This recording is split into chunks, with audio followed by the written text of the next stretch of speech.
Sunday version, The Observer.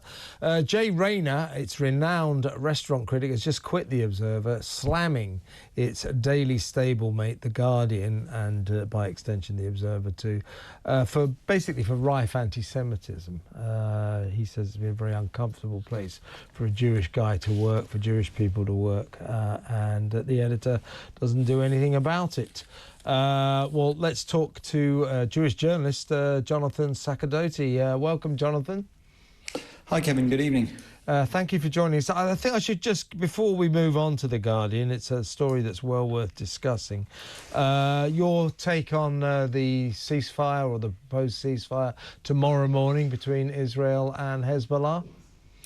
There's a lot of discussion about the ceasefire and whether or not it really is a bit premature, whether or not Israel has actually done enough. But I think that Israel's been pressured into it by the Biden administration in its dying days. And there seems to be a sense that maybe Netanyahu has sold this to his cabinet by saying this is temporary, come January, things might change again, especially as they've sort of reserved the right to act again should there be trouble in the region again. Obviously, for Israel, it has done an enormous job in clearing out a lot of the capability of Hezbollah. It did very well early on, but it hasn't finished the job. So I think there is definitely more work to be done, and there'll be those in the military and those who live in the north of Israel who aren't moving back yet into that region that's been evacuated, who will want the job to be finished, so to speak. FYI, we just spoke to Zach Anders, a war correspondent out there. He's in northern Israel, and he said literally just before he came on air with me, this was about an hour or so ago, there'd been an enormous volley of explosions. Hezbollah still firing many missiles into northern Israel. Meanwhile, apparently also Israel still attacking Lebanon. So it's still all going on out there, but fascinating situation. Thanks for your take on that. Let's talk about The Guardian, though. Jay Rayner, good guy, excellent food critic, restaurant critic, been at The Observer since the year dot, has quit, sensationally, as they say in journalism. He's gone to the Financial Times, but he says that he's sick and tired of the antisemites that work for The Guardian stable, which of course includes the Sunday version, The Observer. He says, for years now, being Jewish, however non-observant, and working for this company has been uncomfortable, at times excruciating. He says he's been in contact. He regularly sent the editor, Katharine Viner, examples of anti-Semitism in her newspapers, but she did nothing about it. He says Viner likes to deny it, but there are anti-Semites on the Daily staff, and she has not had the courage to face them down. Just a few, we just got a kind of few examples of The Guardian. I'll just read a few headlines.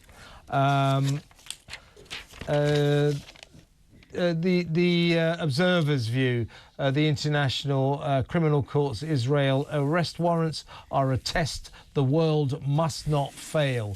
Picture of Netanyahu and the other arrest warrantees there.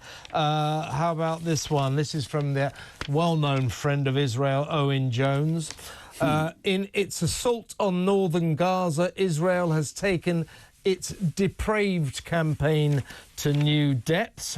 Bear with me. This is from Jonathan Freeland.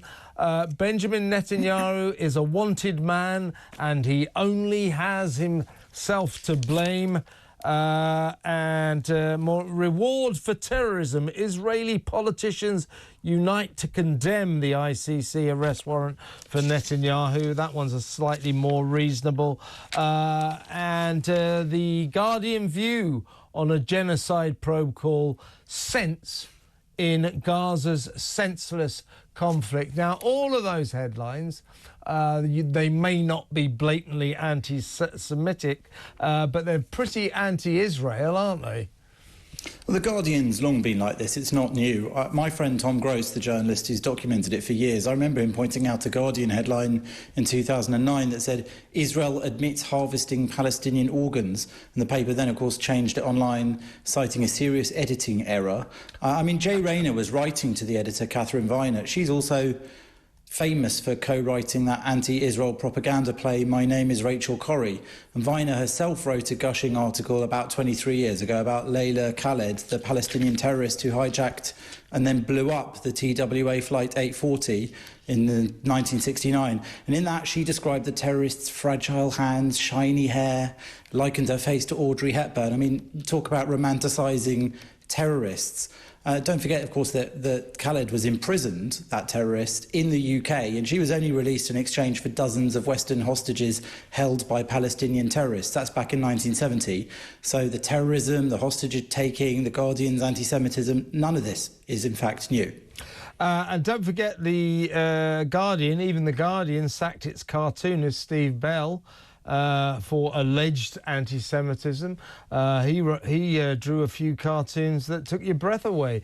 Remember the BBC chairman that he depicted as some kind of, classic sort of Shylock type, Merchant of Venice Jewish person. Well, I remember when that came out, it was only a couple of years ago. It was extraordinary. It's extraordinary. Is this still the way we depict Jewish people in our national newspapers? And back in April this year, The Guardian published a piece by Naomi Klein which complained that the biblical story of the golden calf was problematic for eco-feminists, and it showed a God jealous of animals. And it goes on to say there are many now who are worshipping a false idol called Zionism. I mean, this stuff is pretty pathological. It's not just looking at Israel, it's not just looking at politics in Israel, it's focusing in on the Jewish religion in certain cases like that. Over several recent articles, they've repeatedly drawn comparisons between Israeli policies and Nazi Germany.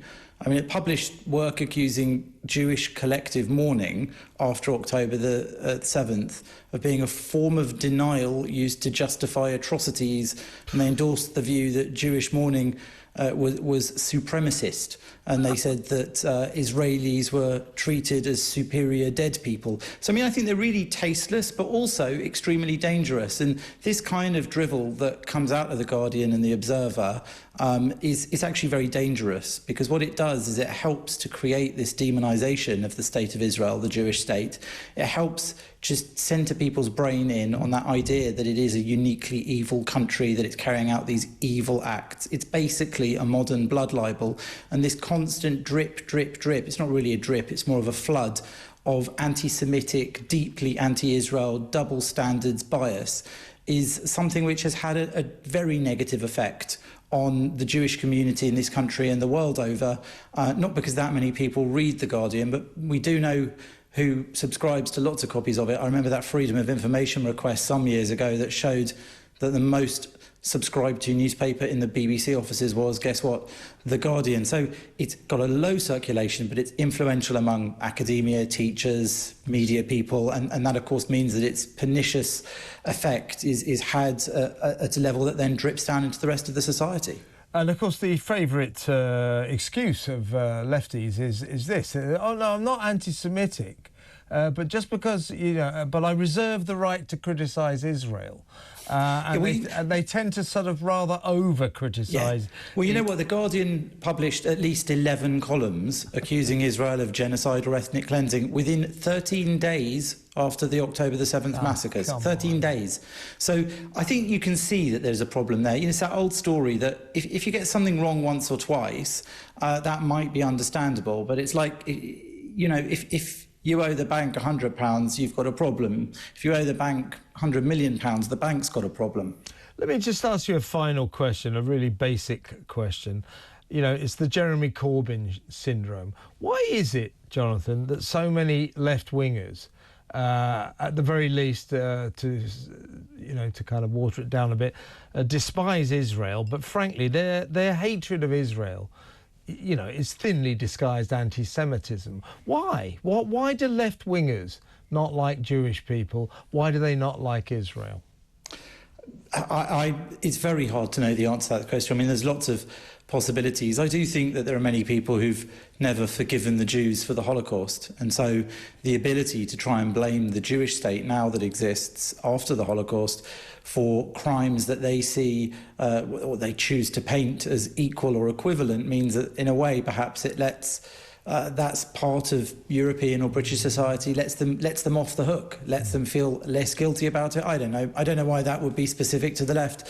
All I can say is these aren't isolated incidents. It's a toxic pattern. The Guardian's repeatedly weaponised anti-Semitic imagery and words in the guise of a sort of edgy commentary, and they know full well the harm it causes. It isn't just offensive, it's dangerous, and it's in a moment, in a world where anti-Semitism is surging. The Guardian really is an accelerant. Agreed. Now, one last word. I wish Jay Rayner all the best at his new home at the Financial Times. He's a really good restaurant critic, and I gather that both of the Observer readers are very upset that he's leaving. So there you go.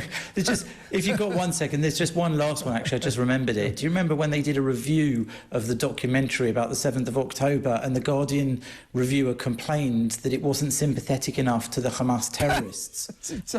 It's sort of beyond parody, really. It's so sick. Yeah, they don't even try to hide it. It really is a worrying syndrome. Good to talk to you about it, though, Jonathan. Always a pleasure. Thank you very much for your time.